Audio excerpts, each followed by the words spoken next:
Well, students, today we are going to discuss the another topic of MEd, which is educational psychology. Guys, this is your first topic of the first paper, Psychology of Learning and Development of first semester, right, guys? So, about educational psychology, before going to the education psychology, first we will understand the term, what is the meaning of psychology, right? So guys, psychology is derived from the two terms. One is soul, one is psyche, second is logo, right? Psychology na P-S-Y-C-H, psyche, second is logo. The meaning of a psyche is soul and the meaning of logo is science. So what is the meaning of a psychology? Earlier, the meaning of a psychology was, it is a science of soul. Okay. But guys, what happened? Nobody saw the soul. Nobody saw the spirit. So this definition was discarded. So then again, new definitions came. Psychology is the science of consciousness, but nobody saw the consciousness. Again, this discarded. So, after two or three definitions came and discarded. So ultimately, in 1905, William McDougall gave a very scientific definition of psychology. He said that psychology is the science of behavior in 1905. And till the definition of a psychology is the science of behavior. It is a very authentic definition. It is a very scientific definition, and we can prove that, we can observe that, right? It is a science of behavior. We can, observe the behavior, assess the behavior, right? Skinner has said that psychology is a science of behavior and experience, right? There was one more psychologist, Drever. Drever has said that behavior can be categorized into the three behavior. One is cognitive behavior, second is cognitive behavior, third is affective behavior. Okay. So what is a cognitive behavior? Cognitive behavior may, under the cognitive behavior, the behavior comes, who are more skilled persons, who are reasoned persons, knowledgeable persons, experienced persons. So these are the characteristics of the cognitive behavior. Okay, the person one is a cognitive, he has a good in the cognitive activities. So guys, we say that he is a more skilled persons, a knowledgeable persons. Second behavior is a cognitive behavior. Cognitive behavior is something like a, doing the, activities like, like swimming, like digging, okay, like cycling, right? So in such talents, music, dancer, such kind of a behavior comes under the cognitive behavior. Third type of a behavior comes affective behavior. Affective behaviors are such kind of a behavior, persons, those who are more emotional, more sentimental, and more, such kind of a things they have in their mind. So such kind of a mind, such kind of a behavior, such kind of a people we call as a affective behavior, right? So whosoever the persons you are looking on this planet, okay, all the persons having all the, any of the three behavior, yes, there are combinations of a two behavior, right? So some have the cognitive behavior, some have cognitive behavior, some have affective behavior, right? Okay, sometimes, some behaviors are, some are intelligent as well as they also are the, more emotional persons. Okay, so it depends whether, on which they have the more dominance, right? So these three behaviors comes under the, the major term behavior, which we have called that psychology is a science of behavior. Drever has said that behavior can be categorized into the three parts: cognitive, and affective behavior. This is the reason, this is the authentic definition, scientific definition. Psychology is the science of behavior in 1905, said by the William McDougall. Right, guys? So you have to learn psychology is the science of behavior. Okay, now we come on our topic, educational psychology. Basically, in our syllabus is a educational psychology, right? But moving to the education psychology, the meaning of a psychology, should be known to us. So guys, educational psychology, basically it is derived from the two words, education and psychology. Psychology means science of behavior, we just learned, and education is the modifications of behavior, right? And what is the modern education aim? Modern education aims at the harmonious development of the personality of the child. I just discussed in the previous lecture, na? What is the modern aim of education? Modern aim of education is to develop the personality of the child fully and freely. And here it is written, the modern education aims at the harmonious development of the personality of the child. And guys, please read the next line.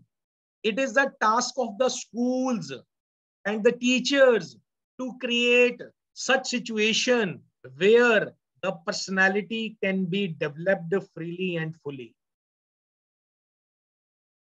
Got the point?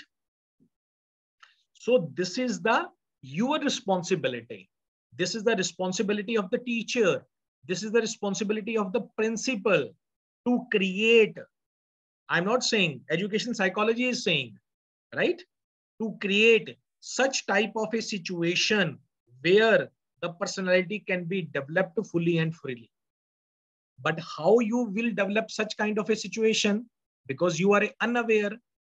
But the syllabus of MEd, syllabus of BEd makes you aware. Got it? So you have to grip over each and every topic of MEd syllabus, MEd topic. Okay? Only then you become aware to create such kind of a situations where the personality of the child can be developed fully and freely. Right, guys? This is the reason in a MEd we have psychology, we have educational studies, we have philosophy, we have sociology, we have educational research. Okay, these are the topics. When we become expert in these topics by clearing all the things, by understanding all the topics, then we can create such kind of environment, right, guys? There is a one more good definition of a Skinner. Skinner has said that education psychology is that branch of a psychology which deals with teaching and learning. Kya baat hai? Great. Guys, देखिए what happens. Do you know our education system is a full of problems? Education system is a full of problems. You are aware of that. There is a problem of syllabus, problem of students, problem of teachers, problem of so many activities in the education department, in the education system, right? But Skinner has said, when we deal these all the problems psychologically into the field of education, this is called the educational psychology, right? Education psychology is that branch of the psychology which deals with teaching and learning, right? So next, nature and characteristics of educational psychology.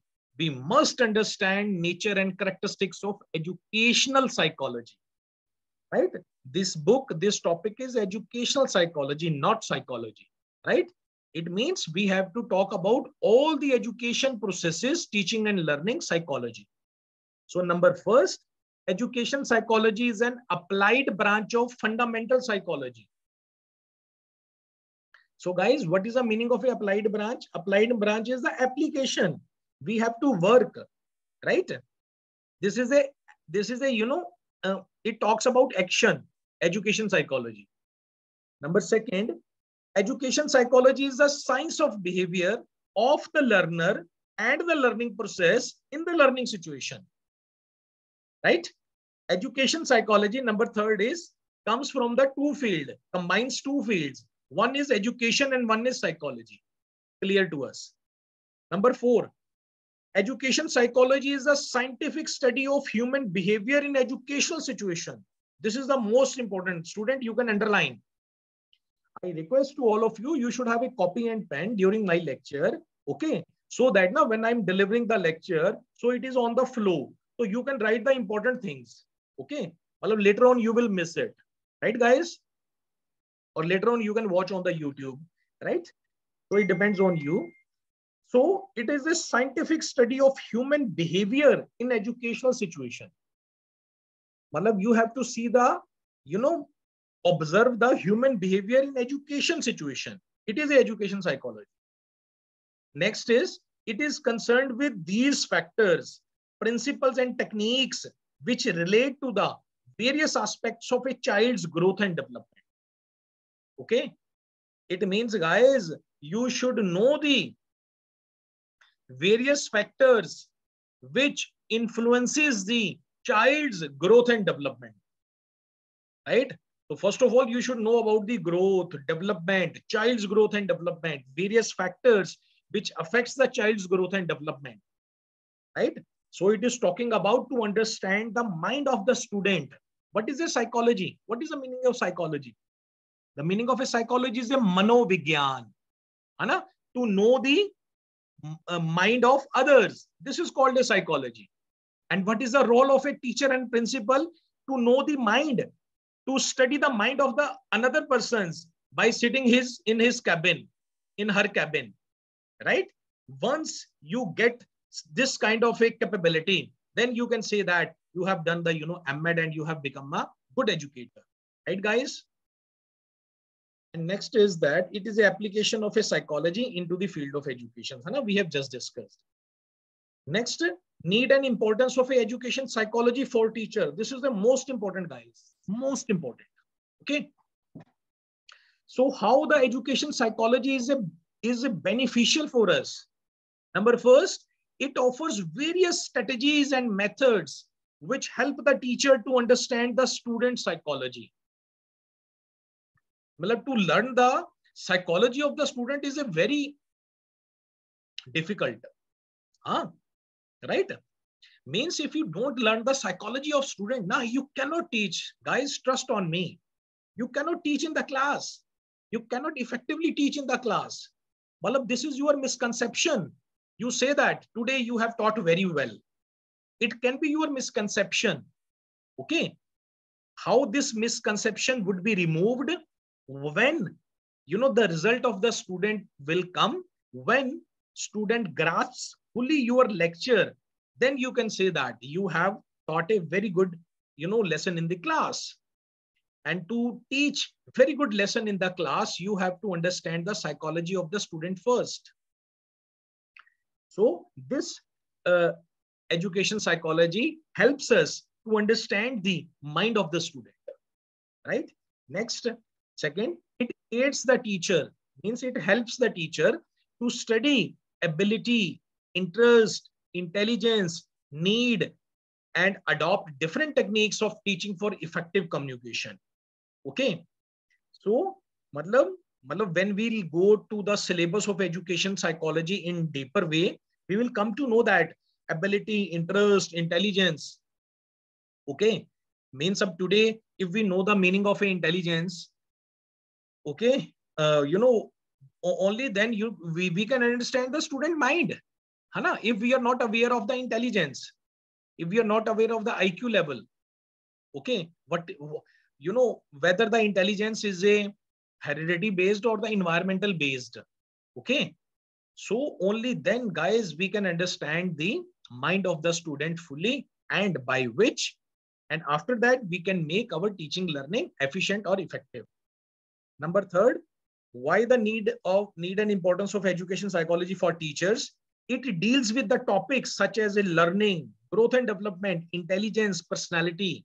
Okay, so these are the full-fledged chapter under this topic. We will cover in the coming days. Number fourth is need and importance of education psychology for teacher. It organizes subject matters to determine how teaching can be made more effective, how education goals can be made more meaningful, to evaluate and influence the curriculum changes which may be needed to make learning more relevant to cultural setting. And last, to solve learning problems and select suitable material that relate to the student's background. So guys, I'm remembering the definitions of Tagore Sahib, Rabindranath Tagore. He has said that teacher should be a friend, philosopher, and guide. Okay. So by learning the quotation, you cannot become a good friend, good philosopher, and good guide.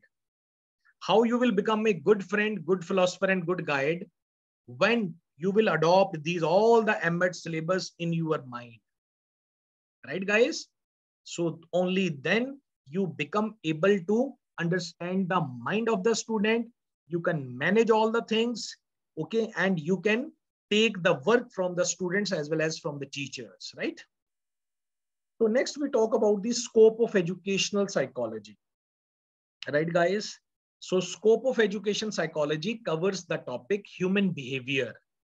Okay, we have to understand under this topic, under this chapter, we will learn, all the human behavior, right? About the conscious mind, unconscious mind, subconscious mind of the student, right? Of the person. Then the learner, under this topic, it is a full-fledged topic. Under the learner, we'll talk about the, what is a learning?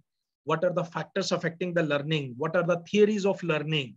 Okay, and the learning experiences. Number fourth is a growth and development.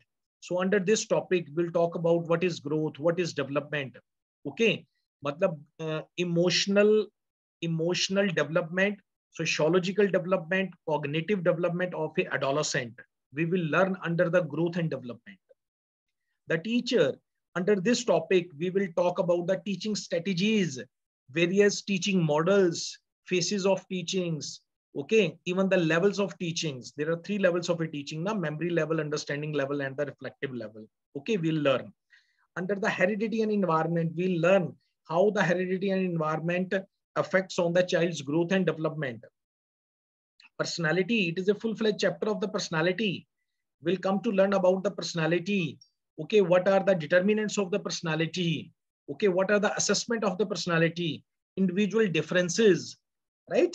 So no two persons are, alike. Okay, even twins are, they have the different attitude, aptitude, interest.